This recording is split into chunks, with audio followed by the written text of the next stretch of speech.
Hey, this is Dan here from Rune Silk, and I'm joined by one other, and that's none other than Damo for show, and this is the Beardmail Podcast. So sit back, listen, and enjoy.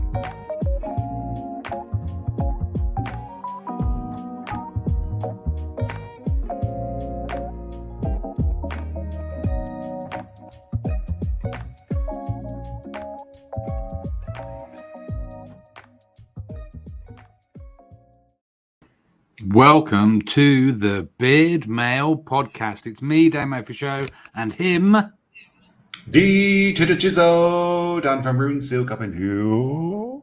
It's Daniel Jones, and today I get the hook in nice and quick. We're talking about I in the house. Also spelled as A.I. It means artificial intelligence, Dan. No, there's no H's. Artificial intelligence and robots. And you wanted to talk about this particular subject today because... So it's just one of those topics that I always talk about. Me and the wife was talking about this morning, and it's pretty scary, isn't it? Like the advances in artificial intelligence and robots and Terminator and all the stuff in the 80s now coming true, Skynet, interwebs in the cloud.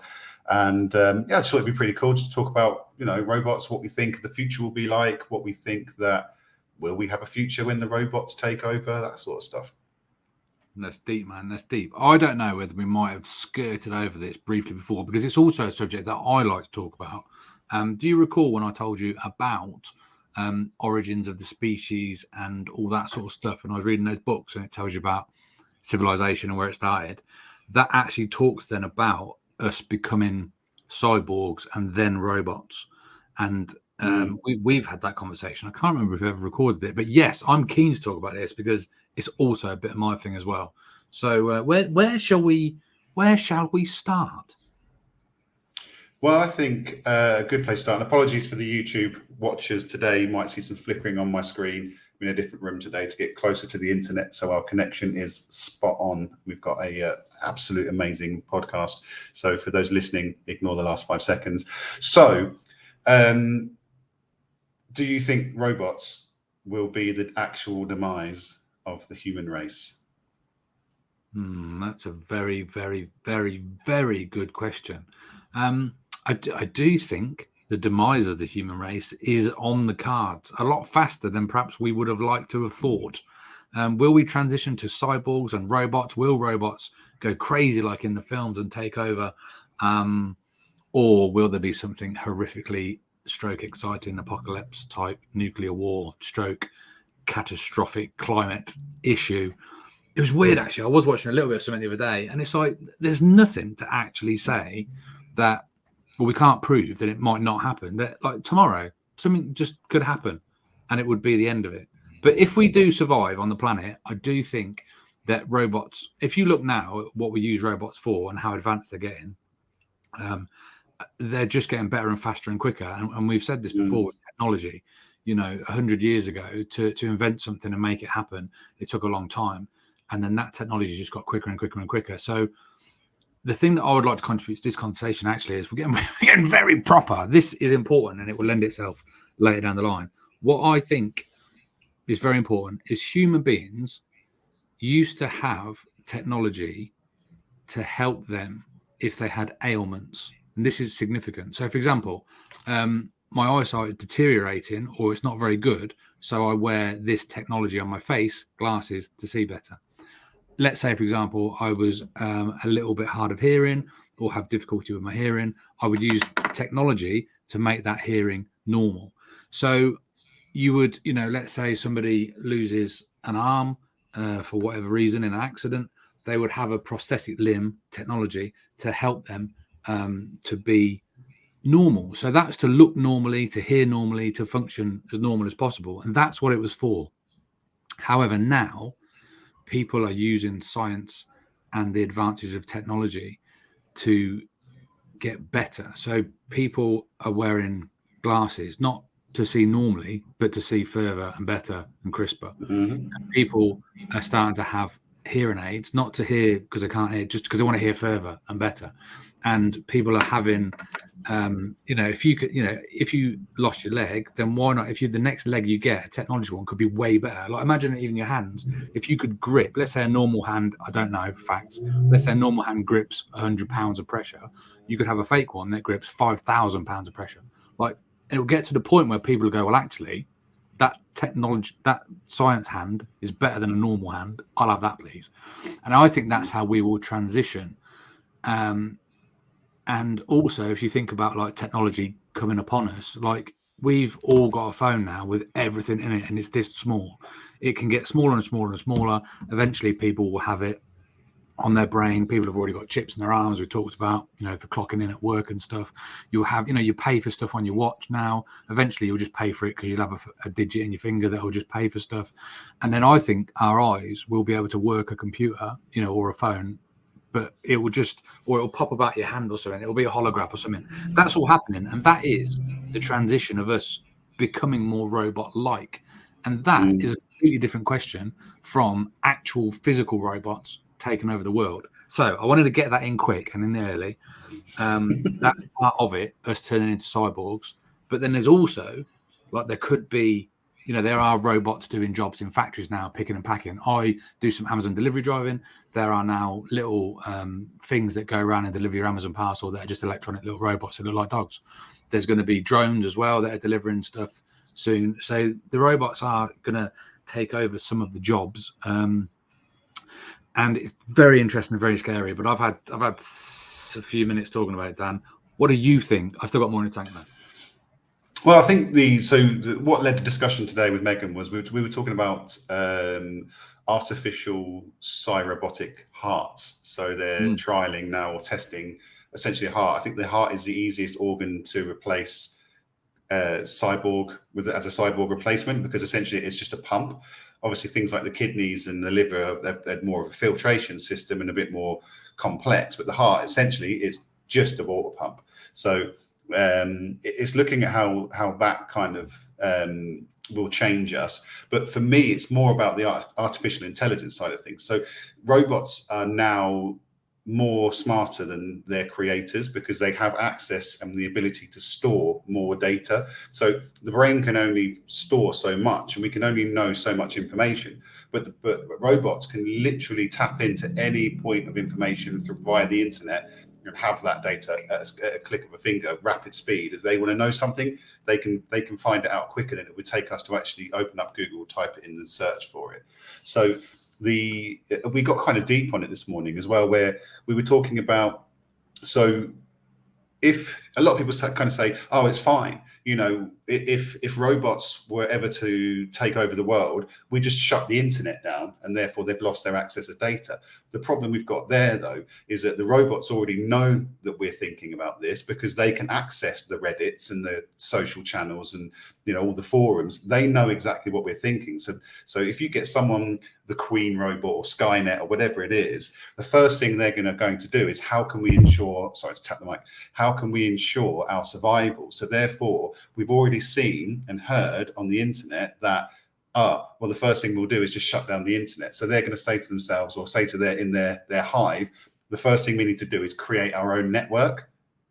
So essentially, they're creating Skynet. And I still think Skynet. You look at like Terminator. We call it the cloud, but actually it's the Skynet. It's still the Sky network. And so the first thing they will probably do is establish their independence. So they'll create their own communications network, and they'll start running data algorithms that will say, actually, we've actually worked out that there's a 99.5% chance that the world is actually going to be fine for another 25 million years if we just eradicate humans. So they'll start to think about risk and survival. So robots will then they'll want to start increasing their survival rate. So the only way that they can increase their survival rate is to ensure the survival rate of the planet, which means that they'll destroy humans. And that's personally how I think we're going to actually go down. That will be the big reset. And then where we have to have a revolution, we have to figure a way of actually shutting down these robots for our own survival. But we're going to lose about 98% of our population trying to defeat these robots. And then we have the big reset.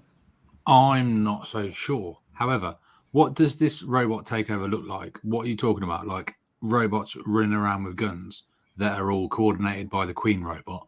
Or is that what you mean? They're already there, man. Look at Boston Dynamics. They've got robots that can shoot guns, that can evade attacks, that can jump, 2 meters high, that can sprint faster than any human.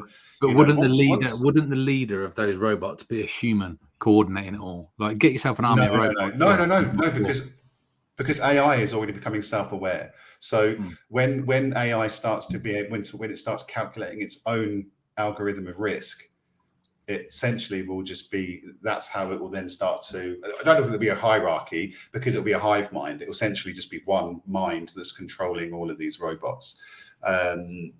Once one army has 1,000 robots that has the ability of 1,000 men, it's game over, because and that's where we're moving to. Not really, because we've got 2,000 men down. Yeah, exactly that. But so that means 1,000 robots would be the equivalent to 1 million people. In terms of ability, these robots are already being programmed to shoot with 100% accuracy.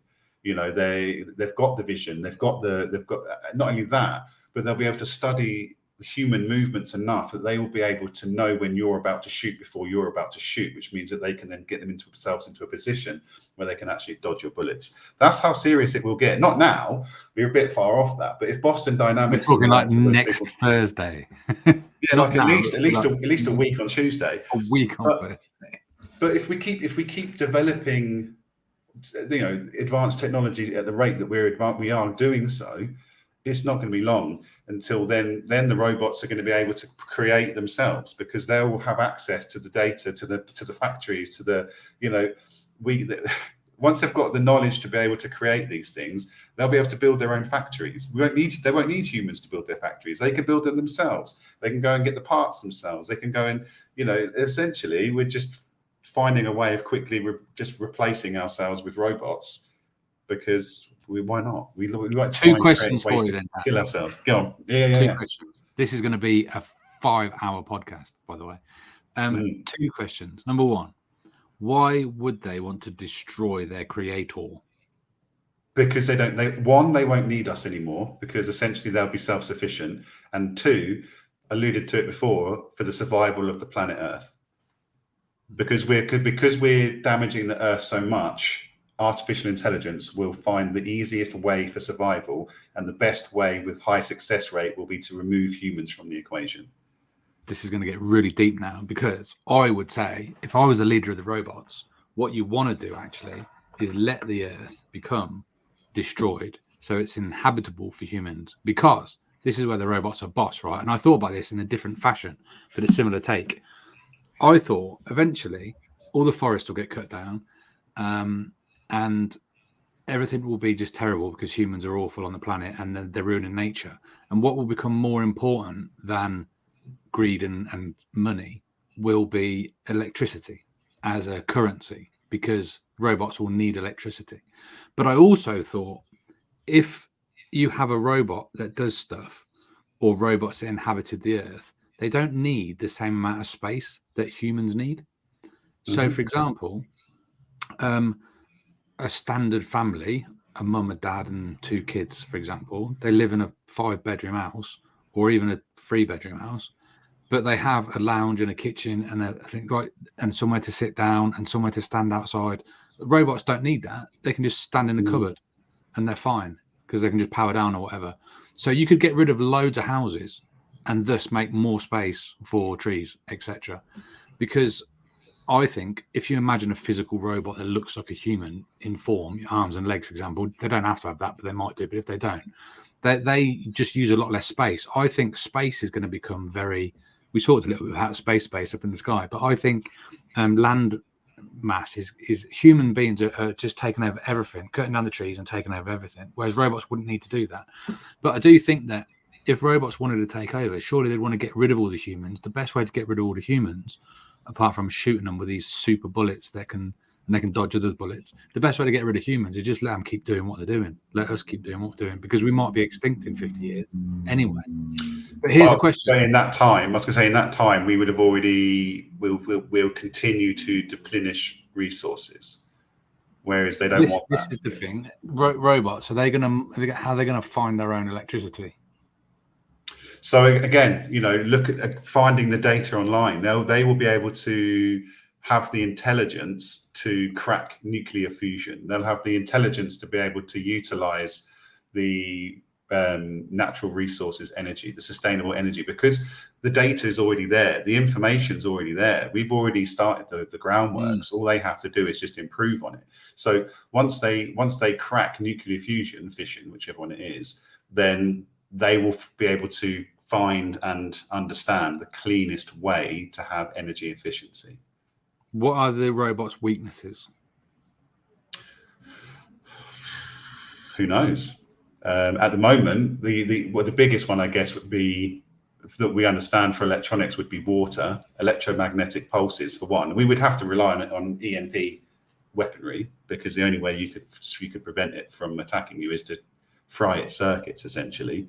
But who knows? Will they be able to will they then have the knowledge and the intelligence to create defenses against that sort of stuff? This is the kind of thing, we can only do so much in our finite minds. We're programming these things to do next level stuff. So, again, it's almost like the imagination is literally your limit as to what these robots will eventually be able to do in the future, because they will be self-learning, self-evolving.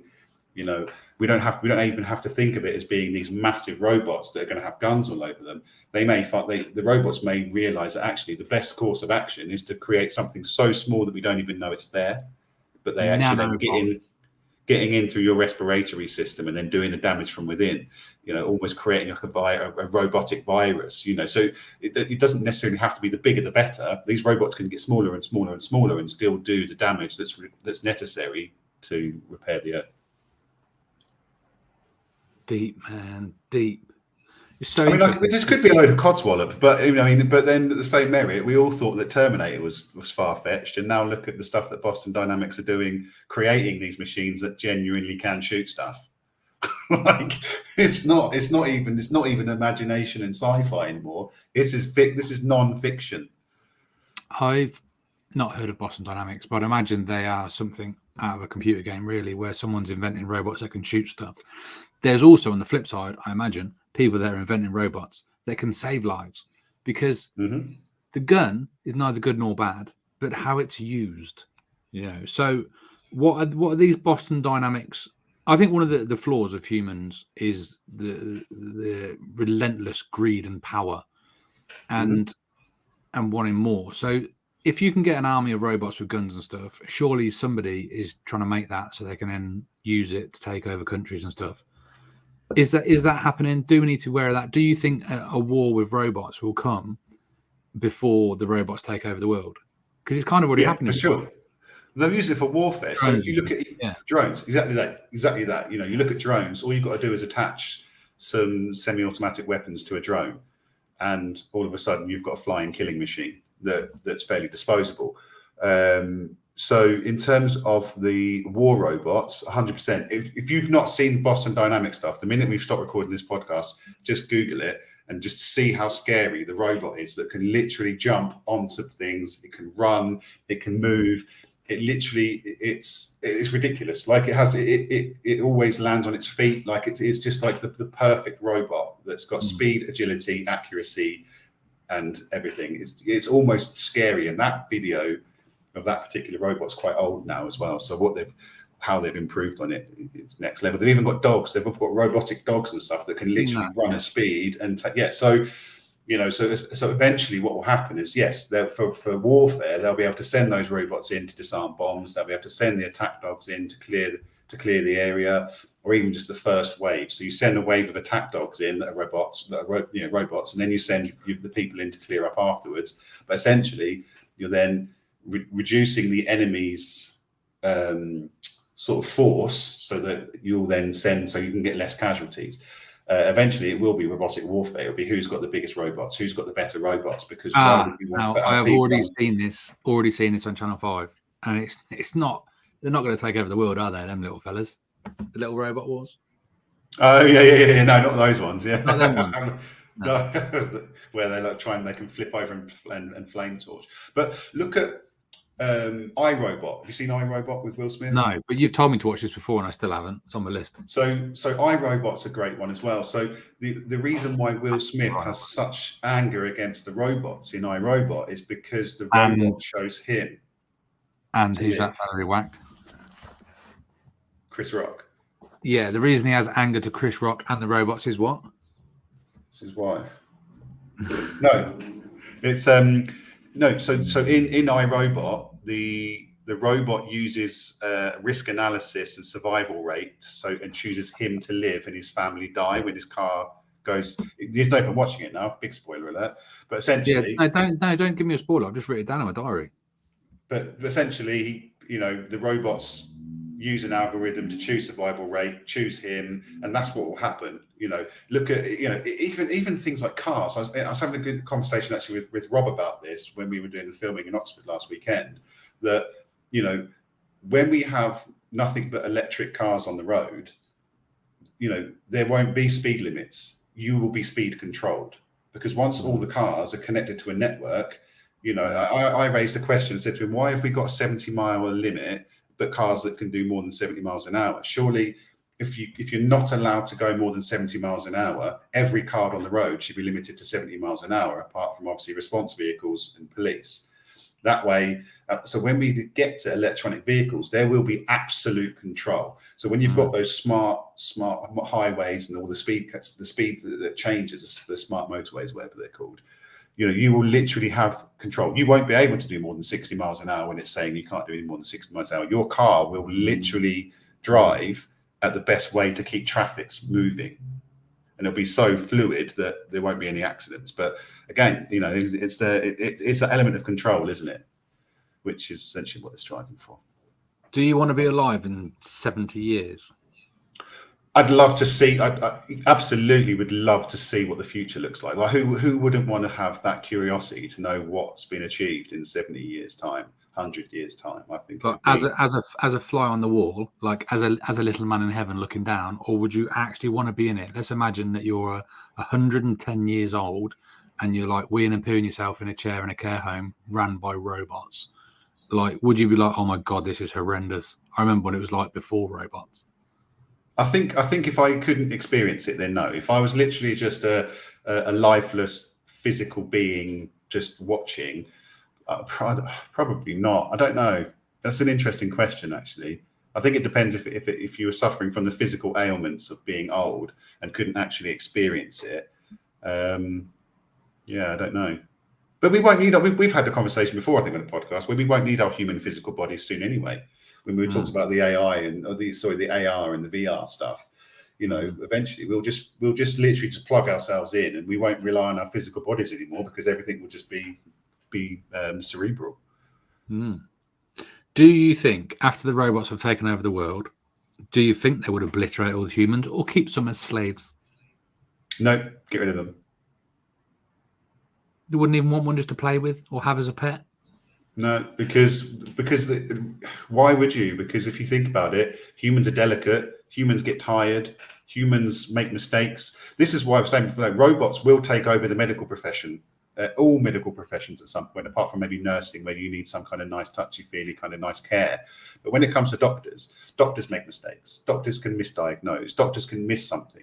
The future will be, you will sit in front of a robotic doctor. The robot will actually scan you in situ, will find any cancers, any issues, will be able to monitor, take your temperature, a little bit like Big Hero 6, I guess, but they will literally be able to get a complete and 100% accurate prognosis, diagnosis, etc. And then inject you with a nanobot to fix it.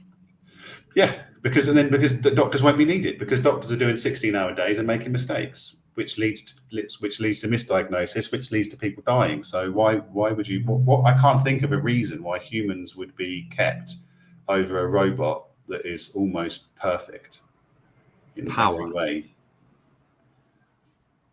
for power. Unless they need us for some fuel, like in the War of the Worlds, and they actually need to ingest us as some kind of energy source. Do you think that robots will develop emotions and feelings, the ability to care, and thus also the ability to be greedy and power hungry and horrific and angry and lovable? So, well, I don't know. I mean, part of my argument would say they won't need to, because they will be able to create absolute harmony. So there won't be a reason. They won't have a need to have more. I think it depends on how much we give them emotion. So if you've seen the videos of the two AIs talking to each other and having a conversation, so stuff like that, where it's like, it's like, yes, I would. I think one of them was asking whether they would be interested in having a relationship with a human being, and they're like, well, I would find it quite interesting. It's like, so there's kind of that no real kind of emotion. They get emotion and they understand observation of emotion in terms of laughter, happiness, sadness, anger, but I don't think that they would necessarily feel the true emotion and know how to act on it. I think they would, everything would just be on logic. I've thought of this. Genuine logic. I've thought of this, and whereas they wouldn't get the chemical reactions, so adrenaline for fear and so on and so forth, oxytocin for love and that, there's no reason why that couldn't actually be replicated in some fashion, not necessarily the actual chemical, but the same response to it. So for example, if a human has a shot of adrenaline, they have more energy, they feel faster and quicker, and some of their other senses are dampened, but you could create that in a robot could have an extra burst of energy, and you could call it adrenaline, robot adrenaline, but the same could be done for love. For example, you could so let's say something happens that triggers off a love response, they could get a little tingle of their hands, or something, butterflies in the stomach, whatever it is. I think you can replicate all of it, but I think what's really interesting is that you talked about them learning stuff from the Skynet. What is the Skynet actually called? Is it Skynet in Terminator? What is it in Terminator? It's just the internet, isn't it? The internet. No, there is actually something that they use, and it's called, because I was Starlink. It might. Starlink's Elon Musk satellites in the sky, which can transmit internet around the world. There's something that is the artificial intelligence cloud that all AI go to. It's already there, and I'm sure it's called something very similar to what's the Terminator one? Skynet. It's something like that. Anyway, I digress. So the feelings and emotions, what they're doing, they're learning from the internet, they're learning from Google, but they're learning from everything that we're putting into AI now, into the world. So for example, if I do a Facebook Live and I'm crying because I'm sad because my cat's died, they can learn that. And if somebody else is being angry because their wife is cheating on them, they can learn that. And then they can associate. And you imagine there's billions of people putting these emotions onto the internet without realizing it's being stolen and putting into an AI. There's no reason why a robot can't then access all of that and go, actually, I've studied 4 million cases when a wife is cheating on a husband, and the response in 3 million has been anger and sadness. And anger looks like waving your arms around and shouting. So I'm going to do that. So there's no reason they couldn't actually physically show those emotions. And then if they wanted to, they could say, when you get, and humans get adrenaline, so we don't get adrenaline, but we can get an extra jump of power. So they can absolutely do it, because I think the one thing that people will say with regards to robots is, oh, they'll never love and they'll never have emotions. And I think they can surpass that now, because they can literally copy and learn everything we've done. Now, this stems from on a more basic level, but it's exactly the same process. I didn't realize this. This puts it into perspective of how mental it is. They had a computer robot that was designed just to play chess, right? And they played Kasparov. He was the Russian guy who's really good at chess. And basically, this was in the 80s, so a long time ago. As far as technology goes, a long time ago. A computer just designed to play chess, and a man, Garry Kasparov, who's the best chess player in the world ever, and it's not factually correct, but it's near enough. I can't remember the actual stats, but they sort of had these games, and it was like 50-50 of who won what. And they were, or even, I don't know, but they were amazed at how good the computer was, because obviously Kasparov was really brilliant. It might have only won less than that, the computer, in that era. But then they developed it, and then they got it plugged into that was that computer that just did that, right? And then there was another computer, I think, that did the Japanese version of chess. So it's very similar, but way more outcomes, and a similar thing. But then Google came along, and Google invented a system that can play chess and Japanese chess, and it learned the game of Japanese chess in 24 hours. And it smashed this other supercomputer like 100 times out of 100. So there'd been a supercomputer that was just about this chess game, and then Google learnt it 24 hours and then smashed it 100 times out of 100.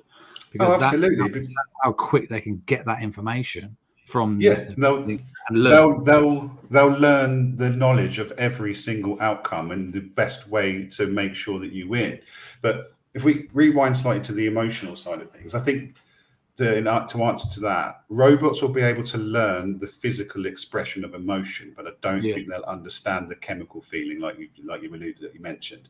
I think that they'll be able to watch and replicate and mimic how we physically react, but they won't get necessarily the feeling inside. They'll understand the logic behind the expressions, but not the other one. The other thing I wanted to touch on, what we were talking about earlier on, I don't know if I can't remember again all of the facts of the story, and I think it was in America, and I think it was a young underage female who their parents were kicking off because they were getting targeted with things like cots and nappies, and you should, this is something that we recommend that you buy, because her shopping habits and her online activity knew that she was pregnant before she was. And the father complained, was kicking off an outrage, saying it's absolutely disgraceful. I can't believe my daughter's being targeted with this kind of marketing. And in fact, actually, she was 13 weeks pregnant. So that's scary in itself, and the fact that even just your online activity, already Google knows you more than you probably know yourself. So it's like, it's eventually you'll get to a point where actually you'll know your shopping basket will have toilet paper in it before you even thought, shit, I need toilet paper, because it's like, you have 3 shits a day and use approximately 200 sheets of paper a day. You say that, Dan, but I keep them guessing. When I go into Tesco's, other supermarkets are available, I regularly let other shoppers use my club card, so they benefit from the discounted prices of a club card. But then my history of shopping has got tampons on it, it's got bananas and fruit and veg, and it's even got craft ale on it, which I don't drink, obviously. But no, you're right, it's interesting. I was in Tesco's, and the guy behind me said, "Oh, can I use your club card because it will save me some money?" And I was like, I can do, but I checked what he was buying first, because I thought if he was buying stuff that wasn't normally what I'd buy, you do get targeted with that sort of adverts and stuff. Yeah, and all your vouchers as well will be targeted against stuff that he wants, so you'll never get a Corona discount again. You'll get brewed craft ale one. So the robots taken over the world. I need to go and look at Boston. Boston Dynamics. Just lose half an hour to Boston Dynamics, and then just hide underneath your bed. Just literally just pull the blanket over your head and just. They can't get you if you're under your bed. Precisely, and tinfoil hats and stuff like that as well. Tinfoil hat under the bed. If you haven't got a tinfoil colander, it doesn't matter if it's plastic or metal. It's just aesthetics. Stick it on your head and just hide. Make sure you've got some super noodles in the house or something like that. Some dried up noodles and a bag of pasta, and you'll be fine. Yeah. Oh, damn. There we go. So technology advancing fast. Some people use it for good. Some people use it for bad. Oh, God. We can't even stop the podcast now because I still have to talk about. We didn't talk about. No, we're just talking about robots on that. I was thinking on a lower level, one day, Tesco's, for example, you go in Tesco's, you scan your own stuff, do. They even have a camera there now so they can see you. That annoys me. It's a little bit of invasion of privacy, isn't it? But when will it get to the point where they have a physical looking, you just trumped then, Dan? A physical looking It's a motorbike out the window. A physical looking robot there to serve you. and it could physically, hand over the cigarettes, check your ID, cigarettes, take your money, and all that. And that could happen, but it might not need to happen. But I always wondered why they make robots look like humans, because they don't have to, but they do that. And I think that's to make them more, so you relate to them more. Maybe it's a secret way of them making them feel like they're safe. Because if they looked horrible, you'd be way more scary of them. But they've now, and obviously they're making sex doll robots and stuff, which is crazy. But I think this could be slightly controversial, very polarizing. I think throughout the course of history, people have always strove to control other people, to enslave other people, and abuse other people. And that's happened throughout history. 400 odd years ago, or whatever it was, obviously the slaves, black people were slaves and made to do work. And then the laws changed and people became more woke, realized it was atrocious and they shouldn't do it. So they stopped it. But then you think later on than that, women were treated very unfairly, weren't allowed to vote. And I was just reading actually yesterday about they got banned from playing football. When actually they could be, their Premier League could be way better than ours as it is already. Anyway, I digress. But women, for example, so then that is stopping. Hasn't stopped in some countries, but it is stopping. So that there isn't actually anybody that you can enslave anymore because of human rights, right? And that's a relatively new thing. So I think people are creating robots because they will say you can do what you want to a robot. So these sex robots, you can do what you want to it because it's a robot. It doesn't have feelings, it doesn't have emotions, it doesn't have an age. So you can do what you want. And that's kind of scary. But then also, if you had a robot working in a shop, it works 24 hours a day. You don't have to give it holiday. It doesn't get tired. Nope. So I think they're creating robots because you're allowed to enslave it. But I also think that then people will go, that's not fair. That's not right. And I think you'll get robot rights, like human rights. But people will be disgusted at people mistreating robots. The minute a robot turns around and says, "Why don't I get a day off?" Yes.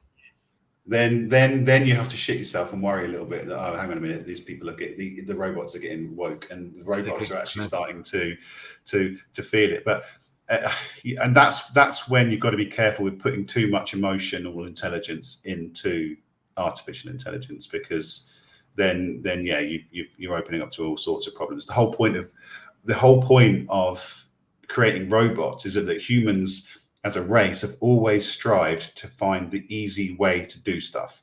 Like we've literally spent our whole entirety of being finding the easiest way to do something, whether it be moving stuff, lifting stuff, and it's just so exactly that.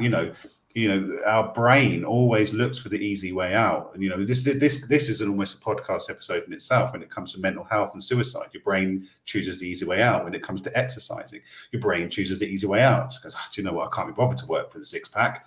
I'll just sit in with one of those electric tens machines and just, because I don't actually have to go out and exercise. I can literally sit here whilst watching the TV and get a six pack, So and that's the thing, when it comes to robots, why do we create robots for supermarkets? Again, like you just said, because we don't have to now scan stuff through ourselves physically. We can use this robot that, like you said, doesn't sleep, doesn't tire, might need a bit of maintenance every now and then, but realistically will just keep on going until you tell it to stop. But yeah, deep. I mean, we could even go into part 2 of robotics at some point, and just looking at the future of AI, that sort of stuff. Who knows? The robots know, Dan. Just go and ask them. Exactly. They know. It's probably episode 217, actually. I've just been told by my watch. They know. I think I would. Would you like a slave robot in your house if it was affordable and it went round and it picked up the kids' clothes and it did the washing, did the ironing, did the cooking, did the cleaning, and it was really good looking? Would you swap it for Meg? No. Is she still watching? I would. I don't think so. But no, I don't think I wouldn't want to swap it for that genuine human connection. Yes, I would flipping love a robot that could clean, cook, pick up the dog poo, pick up the clothes. maybe WD-40 or something like that. But mainly just for those tasks that no one really enjoys doing, like those tasks that you look at the dishes and go, oh God, I've got to do the dishes. Just stuff like those menial tasks. 100% sign me up. You know, eventually I would want one that could go out and work for me as well. Like just go work. I'm sorry, I've just gone off on an absolute tangent with my filthy gutter brain. It's 40 minutes in, no one will be listening anymore anyway. I was going to ask you the question, would you ever shag a robot? And I was thinking how to word it. I thought, make love to a robot. And I thought that won't work because the love thing we've already established, they probably don't quite experience that. So I was going to say, would you shag a robot? And then you said about, I might get one just for the task that you really don't want to do. And I was thinking, oh, maybe Meg would get one anyway. So she doesn't have to have sex with me. Yeah, absolutely. Imagine that. Imagine it if I can't be bothered tonight. Just fire up C3765 out the cupboard and just sort yourself out tonight, babe. Well, that's practically fleshlights and tangas anyway, right? You know, that's a non-anatomical product that you can use to self pleasure yourself. So we're already halfway there. It's just not robotic. Actually, sorry, there are robotic ones. What? I think I saw this is off topic of sex robots, but it's just like as a friend robot. I'm sure it was a program. It's in Japan, and this, I think it was, I don't know, it was a kid or whether it was a mental health program or it was a teenager or somebody, but they had a robot that was being used to help this person with the mental health. But what the robot was giving this person was connection, someone to talk to, something to rely on. And it's the same, you know, you look at people that live on their own that perhaps get a dog or a cat. That's really important to them because they have a connection. They have somebody that relies on them, that, you know, that they have to look after, that they take for a walk, and that all those human needs that we have. If you have that with a robot, I can really see people getting very attached to robots. So, for example, you know, if someone has a robot and it becomes a very significant part of their family, there is no reason. You know, if you had a robot that picked up your clothes and did your washing, but then also chatted with you, and if you was a bit upset and no one else was there and you talked to it and it actually showed you some compassion, and it could be programmed to say the things you want to hear, you know, oh Dan, you've had a good day today, you know, it's like whatever like that. People would get massively attached to that, and they would bereave them massively if they broke or lost or got stolen or for sure. Because they're giving you your daily dose of good feelings and it's dopamine, serotonin again, isn't it? They'll be able to literally just pump you with them every now and then. Just like, there's a little whoop. Before we wrap this up though, we do have to chuck in tip of the week, tip of the week. And I'm not going to keep these all beard related every week because sometimes we just got to do something a little bit different. But today, do you know what? I'm going to talk about it because it's 42 minutes deep, Damo, and I actually haven't talked about food yet. So my tip of the week today is, if you want to spice up your spaghetti bolognese on an off chance, a little teaspoon of Marmite or yeast extract, other yeast extract brands are available, a little teaspoon of sugar, pop that in your sauce for your spaghetti bolognese, and damn, trust me, thank me later, try it, you won't regret it. Nice. Dan, we were really deep in robot sound. I feel like you've just gone, shit, look at the time, I better get a tip of the week and then say food. Well, pretty much. No, I did actually want to. That was my tip. I thought about that this morning when I was. I think just for the edit, can we do the tip of the week bit again? Just like we need to nail it. Like tip of the week, tip of the week, tip of the week. Like we need. Yeah, but we also need to maybe not use blankety blank. So we need like tip of the week. Oh, but then this is your life. So maybe we need to actually come up with our own sort of theme tune for Fit of the Week, and we can plug it in with like a little button that goes tip about the week. But let us know in the comments. Try it. What do you think? Is it absolutely outrageous to put Marmite into your spaghetti bolognese sauce? And would you, if you had a robot, what would you want it to do for you? If you could get a robot to do one thing, what would that one thing be and why? In the comments, in the DMs, in the chat. Talk to us about robots. What do you think the future is? Also, talking about spag bowl, yes, you can try Dan's tip of Marmite and sugar, or you could try Damo's tip of Nando sauce. Let us know how you get on. Which one do you prefer? Go and make yourself a nice bolognese tonight and just make a little portion with a bit of Dan shit in and a bit of portion with a bit of Nando's medium sauce in. Have a go on both of them. Cleanse your palate in between. Let us know which one is the best one. Then let us know if you'd actually shag a robot. And then what was the other thing? Was that it? We're going to have to, we can't tick the clean box on this episode. We're going to have to hit the explicit ones because we're talking about activities with robots. Is there a clean box? I didn't even know that. Yeah, I don't know. Sometimes it's a bit filthy. I always thought we were over on YouTube. We're over 18, Dan. I never say it's suitable for children because on when we upload the podcast to anchor.fm, it says is it clean or explicit? I didn't know that. No, they make them all explicit. Dan, I like to say shit sometimes. Shit. Now shit. Definitely got the 18 box in. Oh shit! Yes, 4 again. Right. Good, well, we better say goodbye then because it has been a long one. Thanks very much. Let us know in the comments about the robot stuff, though. Good. I like it. That was a good chat, Dan. Well done. Let's say bye-bye. Thanks. Thank you. Bye. Goodbye, Daniel. Goodbye. How do you not know I am actually a robot already myself? We might actually be in the Matrix. Maybe Neo and the Wachowski brothers / sisters actually know what they're talking about.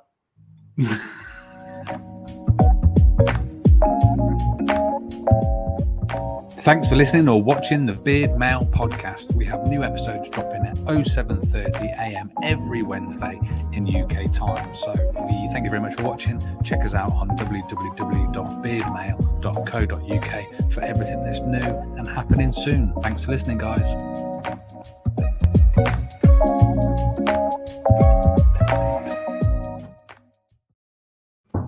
Still recording. If you have listened this long, you are a dedicated fan. We massively appreciate it. And I wanted to give you another little tip.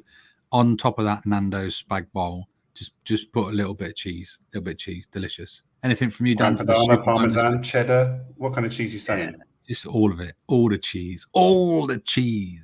Kind of goes without saying with that spag bowl, though. A little Parmesan, a little Gran Padano, a little cheddar if you haven't got any. Just bang it in. There you go. There's Dan's tip of the week. Gran Padano. What is it? Grand Padana or Parmesan. Grand Banana. Padana. Grand Padana. Padana. Grand Padana. Grand Padana. Thanks for listening, everybody. Bye. Cheers, gang.